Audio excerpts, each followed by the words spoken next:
Assalamualaikum warahmatullahi wabarakatuh. Profil tentang pendirian Pondok Pesantren Darussalam Trenggalek.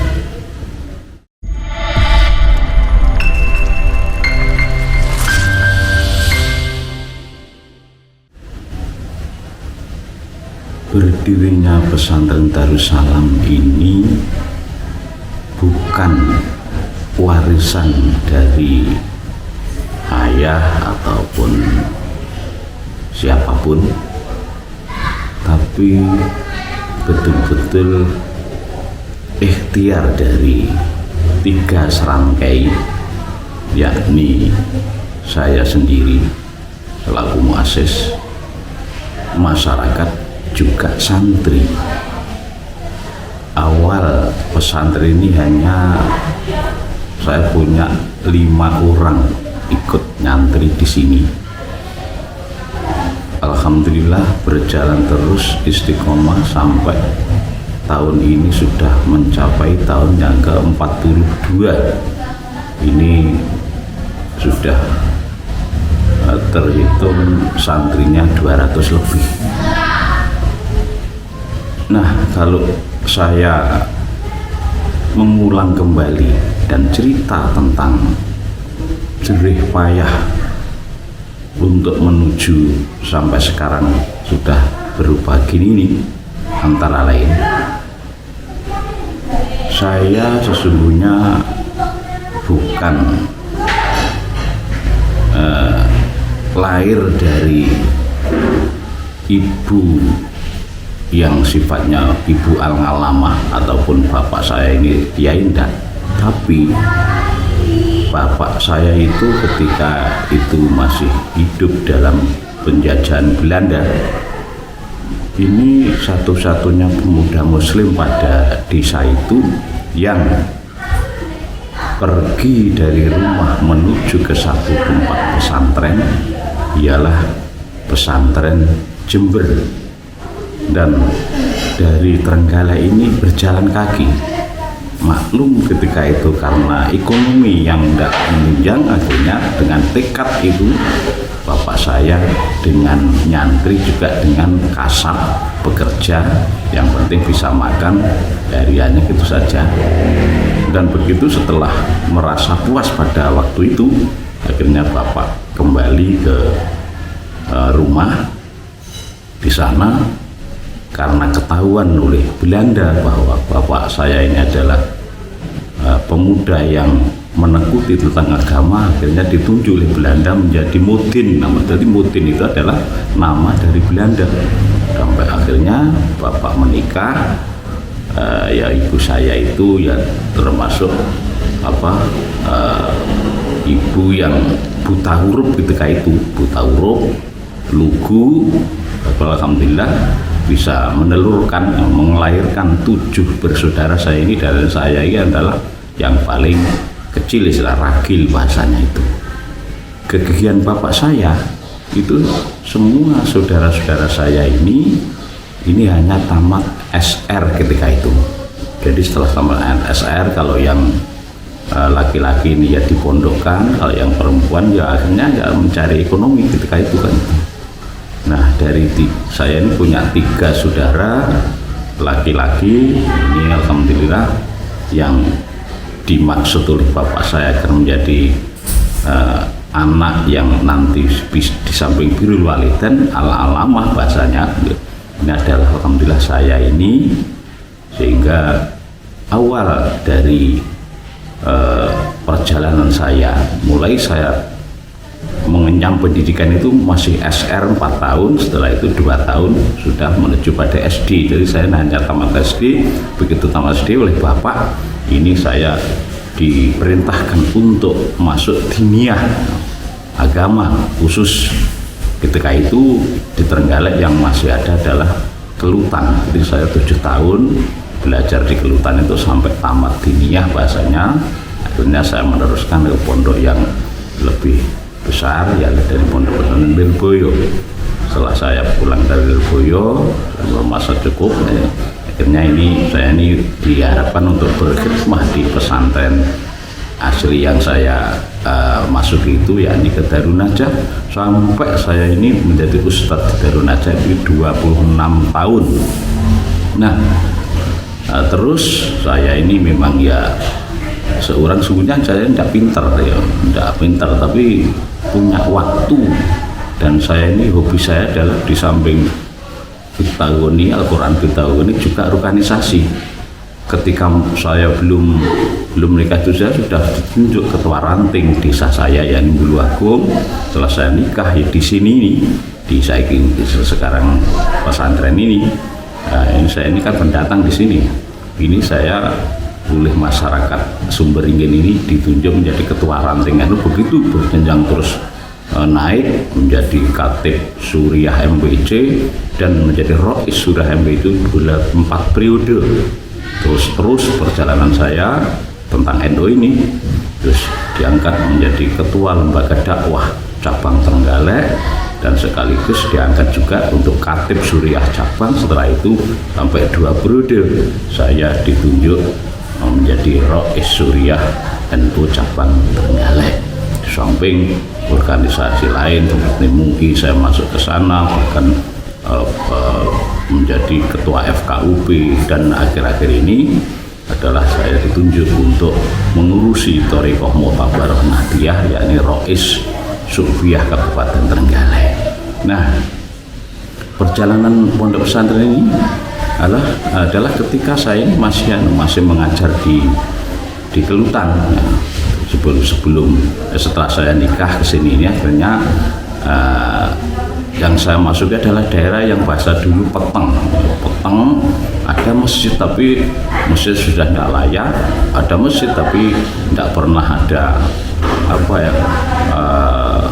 lampu, hanya ada ublik, itu maklum tidak ada yang ngaji. Terusnya alhamdulillah saya kesini oleh kiai yang lama itu ya, kakaknya yang saya ikuti itu ya mbah saya ini adalah saya diperintahkan badali setiap saat mbah yainya ini tidak berhalangan untuk ngimami, bahkan berhalangan untuk khutbah, saya terus sebab dipandang adalah satu-satunya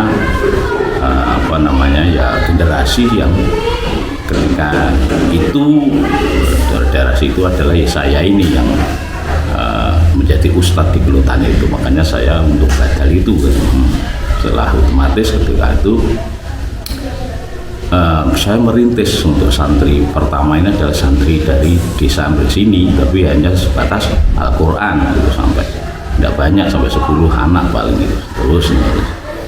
Nah itu akhirnya masyarakat ini menggandaki juga, karena masjid ini masih begitu, akhirnya ya dengan masyarakat saya membangun masjid. Pertama itu setelah membangun masjid itu ada santri, karena saya ini ustadz di Kelutan juga lama, ini berarti harus dicium oleh masyarakat Trenggalek yang notabene ini adalah madrasah Kelutan. Ini akhirnya ikut saya. Ketika itu masih dari Bendungan, ada 5 santri itu masih menempat di masjid itu. Setelah beberapa bulan akhirnya santri saya 5 ini ingin bahasanya ngeliwat sendiri, masak sendiri. Saya buatkan, dan bersama dengan santri tadi 5 tadi cendulan, emperan itu pun belara ini untuk ngeliwat itu. Ngeliwat ini terus ada masyarakat ini menghendaki bahasa Galek saya buapi lamun digene kamar agar untuk tidur anak-anak. Tadinya bismillah gerakan diantara santri masyarakat untuk membuat kamar ketika itu kutraan ya. Tidak baik, tidak tinggi ya, penting bisa masuk itu aja. Nah terus berkembang akhirnya sampai berapa tahun gitu ya. Itu tahun berikutnya akhirnya masyarakat menginginkan anak-anaknya di sini, di titik sini yang namanya Madrasah Diniyah. Bismillah akhirnya mbah saya ini menjariahkan, memakafkan satu tanah yang ada di kidul sungai itu. Sampai sekarang itu dibuatkan untuk Madrasah Diniyah di samping yang pondok itu yang juga diwakafkan kan gitu kan. Itu bersama dengan masyarakat, termasuk pondok, masyarakat, madrasah gitu, berjalan sampai sekarang, madrasah masih dan seterusnya. Nah, akhirnya dari tahun ke tahun, nah, sekitar 2 tahun berikutnya ini akhirnya ada juga santri putri yang masuk ke sini.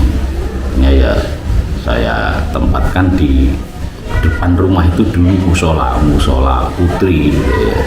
Di situ santri putri tadi ya itu, terus akhirnya ya, perkembangan zaman dan ekonomi akhirnya saya buatkan pondok sampai sekarang itu sampai itu.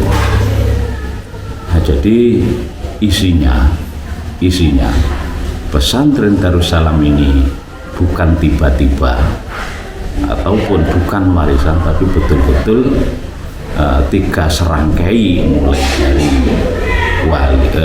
dari santri, saya sendiri juga masyarakat. Tapi saya bertekad ketika itu saya tidak akan membuat pondok sebelum saya ini tidak punya pekerjaan untuk menghidupi keluarga saya. Ketika itu saya kan usaha hanya tani, alhamdulillah itu akhirnya karena usaha saya pertanian ini bisa untuk menghidupi ya, anak-anak saya, ya, akhirnya itu saya bismillah ya ini buka pondok ini sampai sekarang ini. Untuk itu intinya saya tetap percaya ada qaul ayat yang intan surullah yang surukum, ketika kamu menolong agama Allah maka Allah akan menolongmu. Ini sudah kenyataan ya, saya ini ternyata bisa mengikuti perkembangan zaman. Bahkan mungkin satu-satunya saya ini hanya tamat SD bisa menempat di Rois Surya, bisa menempat ketua FKUB, bahkan yang lebih aneh lagi mungkin hanya satu saya ini ketika saya kaji yang kedua tahun 2001 saya ditunjuk oleh ketika itu adalah kepala Departemen Agama Jawa Timur untuk menjadi ketua kloter PPHI. Syarat di situ PPHI kan harus minimal S1, tapi saya S1 hanya SD, tapi dikudratillah ini ditunjuk itu, tapi ya tidak kalah dengan yang lain ya. Makanya ini karena ketekunan saya mungkin itu akhirnya apa yang saya angan-angan bisa tercapai. Untuk itu siapapun yang mendengarkan video ini saya minta doanya mudah-mudahan pesantren yang saya rintis masyarakat dan santri tadi bisa istiqomah, sehingga nanti siapapun yang meneruskan otomatis ya anak-anak saya dan semua ustadz ini bisa istiqomah juga, maka bisa menghantarkan santri-santri menuju pada manusia yang ilmiah, amaliyah ilmiah yang berakhlakul karimah dan menuju pada penetapan pengembangan pemahaman tentang Islam Nusantara. Demikian profil pesantren Darussalam ini mudah-mudahan menjadi pelajaran bagi yang ingin mempelajari dan menjadi kepahaman bagi yang belum paham. Wallahul muwaffiq ila aqwamit thoriq. Wassalamualaikum warahmatullahi wabarakatuh. Dunia pendidikan Indonesia semakin dinamis. Berbagai macam metode pendidikan ada di Indonesia, mulai jenjang terendah hingga jenjang yang paling tinggi. Pendidikan itu semuanya tetap dalam satu tujuan, yakni mencetak generasi penerus bangsa yang semakin maju dan berkeadaban. Lebih spesifik lagi tentang pendidikan, umat Islam terus membangun dan juga mengembangkan pendidikan baik di perkotaan maupun pedesaan. Hal ini ditujukan untuk menjadikan generasi umat Islam yang berakhlak dan juga beradab. Pondok pesantren memiliki peranan penting sebagai pioner maupun corong sosialisasi penyiaran agama Islam di Indonesia. Tak heran Pondok pesantren memberikan sumbangsi yang besar sebagai lembaga dakwah dan juga pendidikan. Pondok pesantren menekankan nilai-nilai kesederhanaan, kemandirian, dan juga pengenalan diri. Pondok pesantren Darussalam bertempat di Karangan Trenggalek, tepatnya di Desa Sumberingin. Pesantren ini didirikan pada tahun 1979 Masehi atau lebih tepatnya 42 tahun yang lalu. Didirikan oleh Kiai Haji Mastur Ali yang didukung oleh masyarakat dan juga para santri. Beliau merupakan generasi dan armada pertama yang mendirikan pondok pesantren ini. Pondok pesantren Darussalam memiliki kegiatan guna melatih para santri dalam bidang-bidang tertentu. Kegiatan ini meliputi 1. Hadroh. Ialah kegiatan yang sering diadakan di acara-acara tertentu. Di Pondok Pesantren Darussalam, kegiatan ini diselenggarakan rutin pada hari Kamis malam setelah acara jamaah. Setiap santri terpilih maka akan diikutkan dalam lomba-lomba hadroh dan juga festival Islam yang khusus. 2. Khitobah. Kegiatan ini dilakukan secara bersama dan juga bergilir. Para santri dituntut untuk berpidato di depan para santri lain guna melatih mental mereka. Hal ini ditujukan agar mereka terbiasa untuk tampil di depan masyarakat umum nantinya. 3. Tartil Quran. Kegiatan ini ditujukan agar para santri dapat membaca Al-Quran dengan baik dan benar menurut ilmu tajwid. 4. Musyawarah kitab atau biasa juga disebut dengan syawir. Kegiatan ini diadakan setiap seminggu sekali, di mana para santri melakukan pembicaraan ilmiah guna mengumpulkan pendapat, membuat kesimpulan, bahkan memecahkan suatu permasalahan. 5. Lalaran nazom.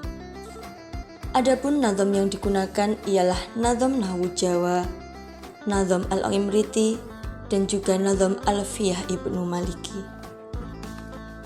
Selain itu, para santri juga diajarkan untuk senantiasa menjaga kebersihan, mulai dari kamar tidur, kamar mandi, tempat sholat, dan juga lingkungan sekitar pesantren.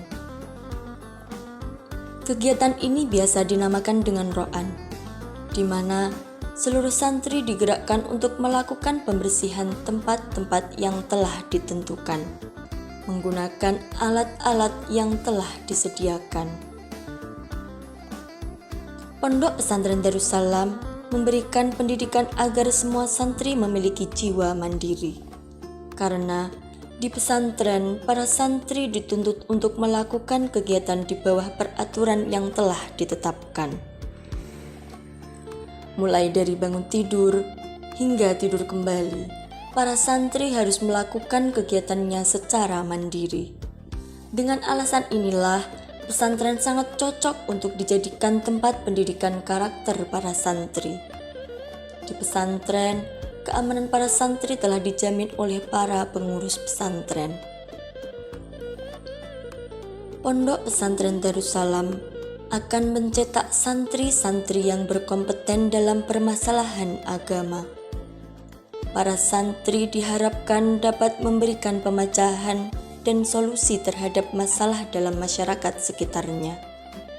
Tentunya dengan alasan-alasan yang kuat. Semoga hal ini bisa menjadi referensi dan pertimbangan bagi para orang tua agar percaya dan ikhlas untuk memasukkan anak-anaknya ke dalam lingkup pesantren, utamanya Pondok Pesantren Darussalam. Kita yakin bahwa dengan mempelajari ilmu agama dapat menyelamatkan kita semua, baik di dunia maupun di akhirat nantinya.